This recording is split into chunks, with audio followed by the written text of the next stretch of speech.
Assalamualaikum warahmatullahi wabarakatuh. Waalaikumsalam warahmatullahi wabarakatuh. Selamat sore rekan-rekan semuanya. Senang melihat tim lengkap pada pertemuan kita hari ini.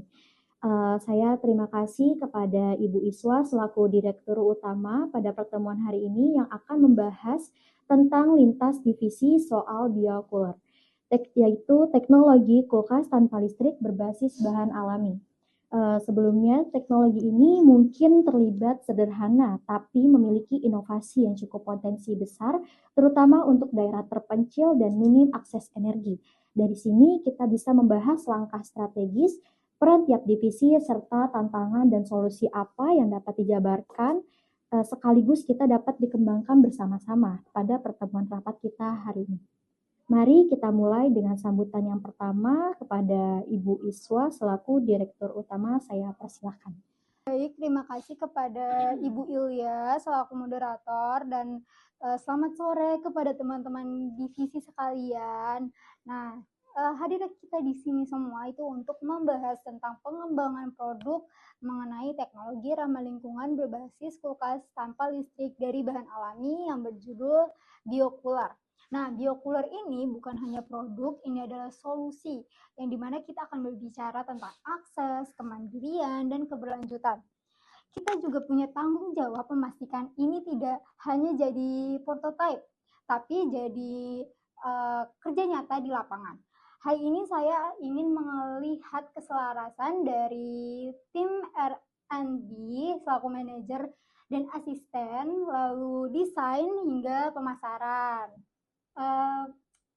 Segitu aja. Oke, terima kasih. Boleh dilanjut pada Ibu Ilya selaku moderator. Baik, terima kasih kepada Ibu Iswa dari jabarannya. Mungkin kita bisa mulai dari segi inovasi terlebih dahulu. Kepada Ibu Syifa selaku manajer R&D, bagaimana status R&D pada biocooler saat ini? Baik, sebelumnya selamat sore kepada Ibu Direktur, kepada Ibu Moderator, dan juga para anggota tim dari divisi desain maupun pemasaran. Pada pertemuan ini saya akan sedikit menjelaskan inovasi pada biocooler. Nah, biocooler ini memiliki sistem pendingin alami yang berjalan dengan prinsip evaporasi atau penguapan. Nah, biocooler ini memiliki 2 pot tanah liat dan juga pasir lembab di antaranya. Ini berfungsi untuk menurunkan suhu udara di sekitar. Nah, alat ini juga dirancang sebagai solusi yang ramah lingkungan. Selanjutnya, hasil uji lab juga menunjukkan suhu di dalam biocooler ini ternyata bisa sampai 12 derajat lebih rendah dari suhu luar. Biocooler juga cukup untuk menyimpan sayuran, susu, bahkan beberapa jenis obat di dalamnya. Nah, keunggulan utama pada biocooler ini yang pertama pastinya kita menggunakan 100% tanpa listrik ya. Karena kan kita memang menargetkan target utama kita itu orang-orang atau keluarga yang di pedesaan yang memang aliran listriknya itu masih minim. Yang kedua itu bahannya mudah ditemukan dan murah juga. Yang ketiga itu biodegradable-nya ramah lingkungan. Yang keempat itu bisa dirakit sendiri oleh masyarakat lokal tentunya. Dan yang kelima itu perawatannya sangat mudah. Untuk sistem uji material akan dilanjutkan oleh Pak Ferdi selaku asisten saya. Kepadanya saya persilakan. Baik, terima kasih kepada Ibu Syifa selaku manajer dan terima kasih juga kepada Ibu Direktur, Ibu Iswa. Jadi pada sistem biocooler ini kami sedang eksplor alternatif bahan lokal, Ibu atau Bapak sekalian. Misalnya serbuk gergaji sebagai pengganti pasir atau bisa disebut sebagai limbah halus yang dihasilkan dari proses pergajian atau pemotong kayu. Hasilnya masih sangat oke, Bu. Dan satu tambahan, kami coba lapisi pot dengan bahan alami antibakteri seperti ekstrak daun sirih, belum final, tapi promising. Baik, terima kasih kepada tim R&D yang sudah menjelaskan mengenai perkembangan produk dari biocooler ini. Saya ingin bertanya kepada tim R&D, bagaimana sih biocooler ini bekerja? Mungkin dari kalian bisa menceritakan secara singkat bagaimana cara kerja dari biokular ini dan apa sih dampak sosial dan lingkungannya? Baik, terima kasih kepada Ibu Iswa atas pertanyaannya. Bagaimana biokular bekerja? Terdiri dari 2 pot tanah liat, satu di dalam dan satu di luar. Lalu, pasir basah ditempatkan di antara kedua pot. Dan yang kedua, air dalam pasir menguap menyerap panas dari pot dalam. Lalu hasilnya itu, Bu, suhu di dalam pot turun dan tetap stabil. Ideal untuk menyimpan sayur, buah, susu, dan beberapa jenis obat-obatan lainnya. Dan selanjutnya ada dampak sosial dan lingkungan, yaitu pasir basah ditempatkan di antara kedua pot, air di dalam pasir menguap, menyerap panas dari pot dalam. Lalu hasilnya suhu di dalam pot turun dan tetap stabil. Ideal untuk menyimpan sayur, buah, susu, dan obat-obatan yang lainnya. Mungkin ada tambahan lagi, Bu, yang ingin ditanyakan? Sudah itu aja. Terima kasih kepada tim R&D, terutama kepada asisten manajer. Selanjutnya itu ke manajer marketing. Boleh dilanjut kepada moderator Ibu Yulia? Baik, terima kasih atas pemaparan dari kepada manajer R&D dan asisten R&D, sangat inovatif sekali. Nah, kita juga harus bisa pastikan produk kita ini tidak hanya bekerja, namun bisa diterima oleh pasar. Untuk Ibu Kaila, silahkan bagaimana strategi pemasaran dan audiens target kita. Oke, terima kasih Bu Yulia. Pada strategi pemasaran dan target utama audiens kita itu komunitas di daerah yang tanpa listrik atau yang listriknya terbatas. Tapi ternyata ada juga pasar baru yang terbuka, konsumen urban, yaitu yang tertarik kepada eco-living.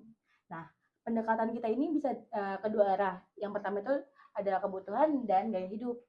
Kami juga menjejaki kerjasama dengan LSM atau lembaga kesehatan yang kesulitan menyimpan vaksin di lokasi yang terpencil. Kami juga menonjolkan narasi solusi utama untuk tantangan global. Dan harga produk kita ini juga terjangkau dan bisa dirakit sendiri, dan keunggulan utamanya itu dalam kampanye produk kita. Terus ada kenapa kita biokolar itu dibutuhkan produk kita? Karena sekitar 840 juta orang di dunia ini tidak punya akses listrik. Dan kulkas konvensional membutuhkan listrik, mahal dan menimbulkan emisi karbon. Dan masyarakat untuk solusi sederhana, murah, dan ramah lingkungan. Oke, baik. Berarti untuk strategi pemasarannya sama target kita itu udah cukup maksimal ya, Ibu Kaila. Sudah, Bu. Oke, baik. Mungkin bisa dilanjut ke desain produk, moderator. Terima kasih atas strategi yang sudah disampaikan oleh Ibu Kaila, cukup fleksibel dan bagus sekali. Lalu untuk Bapak Riki, silahkan dari sisi desain ada tantangan tersendiri. Terima kasih Ibu Ilya. Baik, tantangan terbesar dari desain biokular ini harus memenuhi 2 hal. Yang pertama, desain ini untuk dibuat lokal dan tetap menarik secara visual. Nah, yang kedua, kami buat template desain modular. Yang pertama, bisa dicetak pakai cetakan kayu atau dicor secara manual. Ada juga ide versi kecil yang dinamakan dengan Biomini untuk menyimpan kosmetik alami atau makanan bayi di rumah. Kami pastikan desain tetap kuat namun ringan.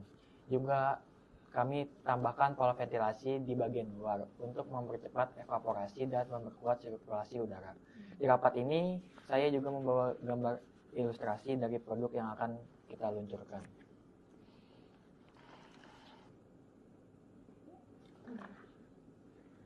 Bagus ya, bagus. Oke, mungkin dari Pak Riki bisa menjelaskan kepada rekan-rekan divisi sekalian mengenai pengembangan produk yang sudah didesain oleh Pak Riki sendiri. Oke. Pada pengembangan desain produk ini, yang saya buatkan untuk ke depan desain pertama ini memang belum maksimal. Tapi untuk kedepannya desain ini akan saya lebih maksimalkan lagi. Lalu untuk desain kedua, ini dapat dipakai pada lingkungan kesehatan seperti rumah sakit atau klinik di pedalaman. Desain ini juga dapat dipakai oleh eco-living. Dilihat dari gambar yang sudah diberikan oleh Pak Riki, mungkin dari tim DVS kalian tadi sudah melihat, itu adalah produk yang sangat sederhana dan fungsional untuk dipakai dan pastinya mempunyai peran penting agar mudah jika dirakit nantinya dan juga mudah untuk dipakai di lingkungan masyarakat. Baik, sebelum kita tutup, Ibu jawab. Sebelum kita lanjutkan ke timeline, mungkin ada arahan sedikit? Saya ingin kita ingat ini bukan cuma soal penjualan tapi juga soal ketahanan pangan.